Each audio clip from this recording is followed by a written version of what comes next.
क्या आप जानते हैं कि बिना सही ज्ञान के कुंडलिनी ऊर्जा को जगाने की कोशिश करना आपके दिमाग का संतुलन पूरी तरह बिगाड़ सकता है। हमारे शास्त्रों और तंत्र विज्ञान में इस शक्ति को एक ब्रह्मास्त्र की तरह बताया गया है। अगर इसे चलाना नहीं आया तो ये चलाने वाले को ही भस्म कर सकती है। आजकल इंटरनेट पर 2-4 वीडियोस देखकर लोग बिना किसी मार्गदर्शन के डीप मेडिटेशन और ब्रीथिंग एक्सरसाइजेस शुरू कर देते हैं। उन्हें लगता है कि उन्हें कोई चमत्कारी शक्ति मिल जाएगी, लेकिन उन्हें इस बात का अंदाजा नहीं होता कि जब ये प्रचंड ऊर्जा गलत दिशा में घूमती है तो इंसान पागलपन की कगार पर पहुंच जाता है। आज हम बात करेंगे उन 5 भयानक गलतियों की जो कुंडलिनी अवेकनिंग के दौरान आपको तबाही की तरफ ले जा सकती है।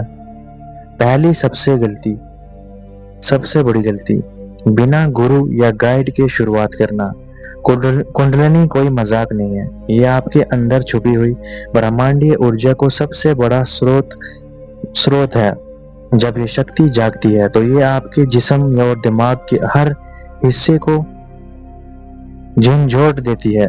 बिना एक सही गुरु के जो आपकी ऊर्जा को बैलेंस कर सके, आपको ये पता ही नहीं चलेगा कि जब शरीर में अचानक गर्मी बढ़ने लगे या दिमाग में अजीब आवाजें आने लगे तो उसे संभालना कैसे है। सही मार्गदर्शन के बिना यह यात्रा अंधेरे कुएं में कूदने जैसी है। दूसरी गलती, शरीर और नाड़ियों की,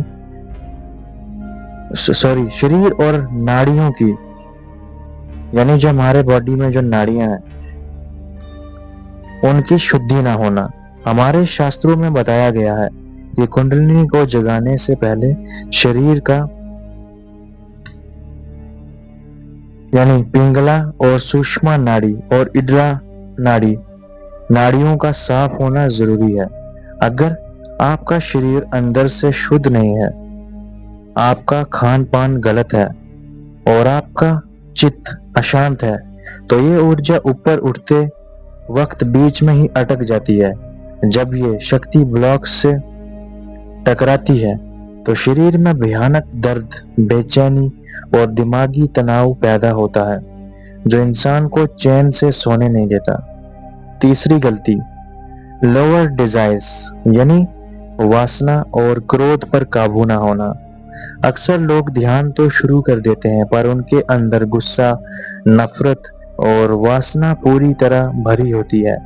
कुंडलिनी ऊर्जा का एक सीधा नियम है, यह जिस चक्र में होती है उसकी प्रवृत्ति को 1000 गुना बढ़ा देती है। अगर आपका ध्यान नीचे के चक्र पर है और आपके अंदर वासना या क्रोध है तो ये शक्ति उसे इतना ज्यादा बढ़ा देगी कि आप अपने दिमाग से काबू खो बैठेंगे। इंसान स्पिरिचुअल होने की जगह और ज्यादा अंधा हो जाता है। अब बात करते हैं चौथा बड़ा झटका, एनर्जी ओवरलोड और मेंटल साइकोसिस। जब कुंडलिनी अचानक बिना किसी तैयारी के एक्टिव होती है तो दिमाग में केमिकल्स और ऊर्जा का एक ऐसा तूफान आता है जिसे आपका नर्वस सिस्टम झेल नहीं पाता, क्योंकि हमारे ब्रेन में केमिकल्स भी होते हैं। खाली स्पिरिचुअलिटी को ही नहीं देखना, हमें ये सब साइंटिफिकली भी चीजें देखनी होती हैं। तो केमिकल्स और ऊर्जा का एक तूफान आता है जिससे हमारा नर्वस सिस्टम झेल नहीं पाता। इस स्टेट को मॉडर्न साइंस में स्पिरिचुअल साइकोसिस कहते हैं।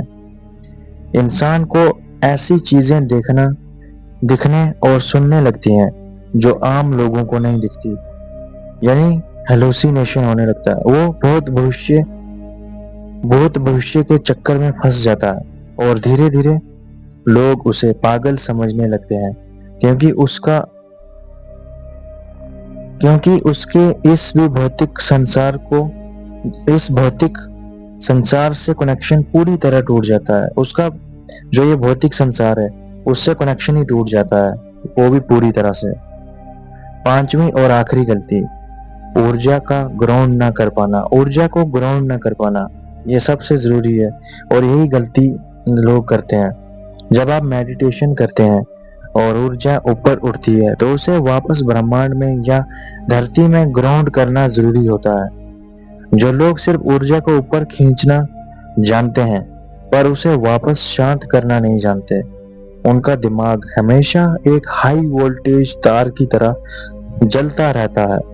इससे इससे उन्हें भयानक माइग्रेन, इंसोम्निया यानी नींद न आना, और माइग्रेन में हमेशा सर दर्द रहता है या बीपी चढ़ता रहता है और हर वक्त एक अनजान डर सताने लगता है। घबराहट, डरना बिना वजह, और चाहकर भी अपने दिमाग को स्विच ऑफ नहीं कर पाते। दोस्तों, स्पिरिचुअलिटी कोई रेस नहीं है और ना ही कोई चमत्कार दिखाने का जरिया है। यह एक बेहद पवित्र और धीरे धीरे आगे बढ़ने वाली यात्रा है।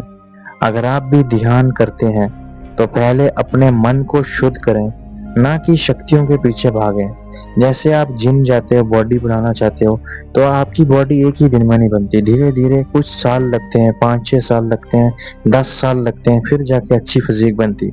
स्पिरिचुअलिटी भी बस उसी तरह है, एक दिन में नहीं होता, आपको धीरे धीरे सब करना पड़ता है।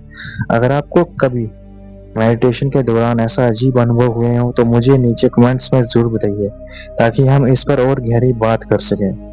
वीडियो को लाइक और चैनल को सब्सक्राइब करना ना भूलें। मिलते हैं अगली वीडियो में, तब तक के लिए शांति।